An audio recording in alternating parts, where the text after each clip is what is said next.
Hi all. Everything in my videos is pulled from the public domain, and I am using them under the Fair Use Fair Dealings guidelines. Everything I say is my own opinion. You should look into this information for yourselves, but I'm pretty sure I'm right. We've all heard the stories that Megan was not getting along with Kate, that she's not getting along with her aides, that she's not getting along with her family, that she's not getting along with Harry's family, that she's not getting along with Harry's friends. I mean, apparently she has trouble getting along with a lot of people. But we all know as well that when there's smoke, there's fire. And I'm going to show you some examples of what's been going on. And now, of course, things have really blown up. I think Megan's house of cards is starting to crumble. Here we go. Now, we all know that multiple members of her staff have quit amid claims that they were bullied, they were crying. She lost 9 people in 18 months. That's not a good track record. We all heard the story how Megan supposedly yelled at a member of Kate's staff. And Kate took her aside and said, "You don't talk to my staff that way." And supposedly this is the thing that made them finally fall out. And good for Kate for sticking up for her staff, because I think Kate realizes that just because these people are working there and making much less money doesn't mean that they're beneath her.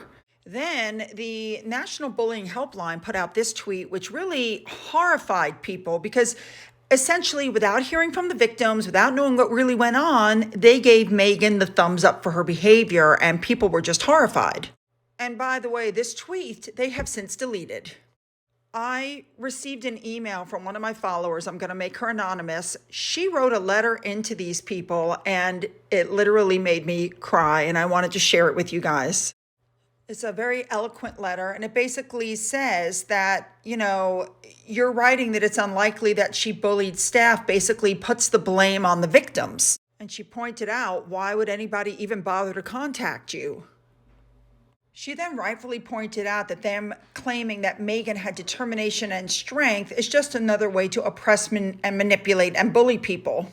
She rightfully pointed out that the statement was insulting and dismissive and stands as a reminder of how insignificant normal people without status are. I sincerely hope that you guys will go back and pause the video at some point and read the letter in full, because it's just so touching and spot on. So the palace has started an investigation into the bullying allegations, and while people are saying this is a palace conspiracy, I don't think the palace would have started this because it makes them look really bad as an employer. The palace now looks like they swept the whole thing under the rug and they're bad employers and they knew what was going on and they took no action. There's no way the palace put this out, but I'm glad they've started an investigation. And I say again that when there's usually smoke, there's fire. And there were a lot of claims coming out from Australia when Meghan and Harry were there. There was a claim that Meghan was upset because they were only given a wing of the governor's house and she wanted the whole house. There was a claim that the banana bread that Meghan gave the next day to the locals was actually baked by the kitchen staff and where she was staying. And actually, she had yelled at them multiple times and made them cook it several times until it was to her liking. And then she presented it as hers. And of course, there was the very well-known allegation that she was in some sort of a fit and she threw tea on a staff member. And of course, we know that it was Jason Knopf who emailed a senior aide to Prince William where he said, quote, "I am concerned that the Duchess was able to bully 2 PAs out of the household in the past year, and he was concerned that nothing was being done about it." And of course, Harry and Meghan came back and stated through their attorneys, quote, "The Duchess is saddened by this latest attack on her character, particularly as someone who has been the target of bullying herself and is deeply committed to supporting those who have experienced pain and trauma.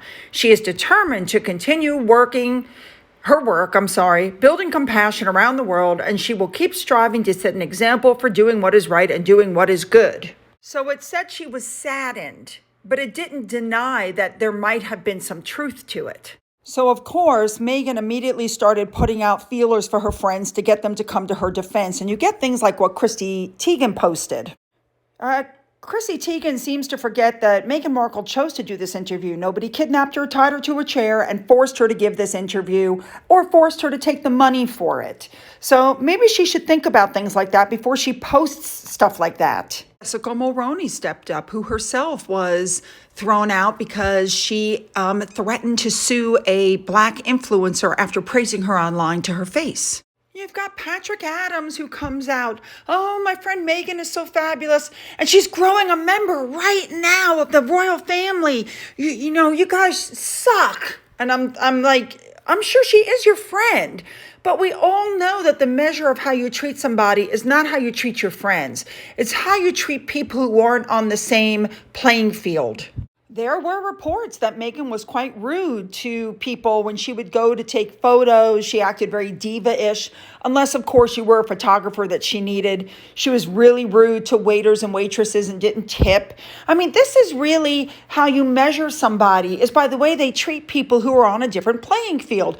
If you're really nasty to people who can't help you in some fashion, then no, you're not a nice person. Now, the Sussex Squad idea of feminism, this tweet really got me. Their idea is that Meghan is pregnant. She's fragile. Her condition is delicate. Be nice. Don't stress her. Again, completely forgetting that she set up this interview and she's making money from it. But when they look at the Queen, this woman is still working in her 90s. She's not special. So feel free to mock her and her work while her 99-year-old husband still recovers from heart surgery. That's the way they think. So let me point out some truths that seem to be glossed over. Kate had just given birth to Louis when Meghan supposedly made Charlotte and Kate cry at a dress fitting, although Meghan now claims it was actually the other way around. Thomas Markle, her own father, was undergoing heart surgery when Harry was berating him, and Meghan was letting her weird minion squad followers abuse him online. Here we have the Queen in her last years and her husband who's in the hospital, and yet Meghan and Harry are on national television craving the admiration, and they're throwing her under the bus. And yet all of her quote-unquote friends are trying to use her pregnancy as an excuse to not lay into her. Like, really? I think Sky News of Australia said it best about the whole bullying and the interview, saying that these two are the most pampered, self-entitled victims. It was pointed out that they need the media and they crave and actively seek media attention. What's been pointed out by Sky News and by Piers Morgan is that these two do not tolerate any form of criticism of any kind, even if they're in the wrong. And when they are called to the mat for their behavior, they like to say it's racism. They like to say it's the media. They like to say it's the palace. They like to put the blame anywhere but on themselves. And now that Buckingham Palace, who really didn't want, again, it makes them look bad to think that they're an employer who swept this all under the rug. Now that Buckingham Palace is launching an investigation, Harry and Meghan are saying once again they're the victims. So look at the three people that I named that came out in her defense. And let me show you now who has not come out in her defense. George and Amal Clooney have stayed out of the fray. Very smart.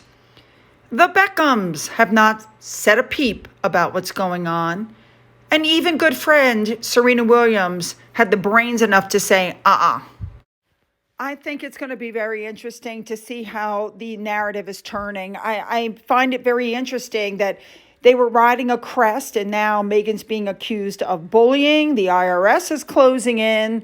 All kinds of things are happening. And it looks like I said earlier, the House of Cards is starting to crumble. Well, all I can really say at this point is I hope Buckingham Palace does a very, very thorough investigation. And I hope when they're done that they're able to release a comprehensive report that details what happened, with whom, and how, Meghan supposedly did this or did that. If it's true, I think everything should be laid bare. And finally, this woman, I've never heard of her before. I don't know who she is, but supposedly she's a U.S. TV host. Her name is Sunny Hostin, is calling for members of the royal family to apologize to Meghan for failing to protect her. So let me get this straight. They paid for a huge wedding, gave her jewels, gave her clothes, gave her vacations, gave her absolute, castles to live in. They've given her everything. And 2 or 3 out of 2,000 headlines had some sort of racial tone to it, and they think the royal family should apologize. Let me just remind you that Megxit was not supposed to give them a private life. Megxit was supposed to be a 1 foot in the royal family, 1 foot out of the royal family, with them making all this money on the side, because Meghan saw all these things that she was doing as unpaid work. So if the Queen had said yes to their demands, then she would still get her multi-million-dollar wardrobe. They would still get Frogmore for free. They would still get their security for free. They would get everything for free, but yet they could sign deals with companies and they could make all this financial money on the side. And that's when the Queen said no. So I did a video in October 15th of 2020, titled The Megxit Agreement, where we talked about the agreement and were they already breaking it, which they were. So you can always go back and look at that if you have any other further questions about the agreement. And we're going to end this with another Finn video, just to show you how he's able to keep himself so entertained. It's hilarious.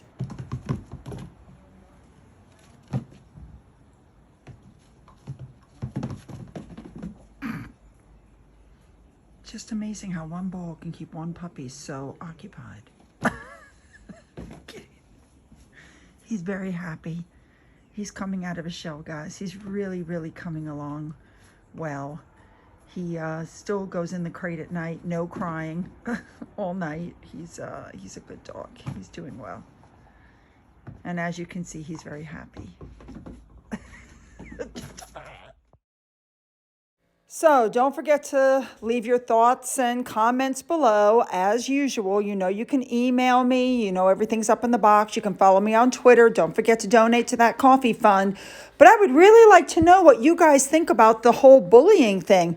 Do you think this was just something from Buckingham Palace to kind of divert from the Oprah interview? Or do you guys truly believe that Meghan was really bullying her staff? Make sure to leave your comments. And as always, have a great day.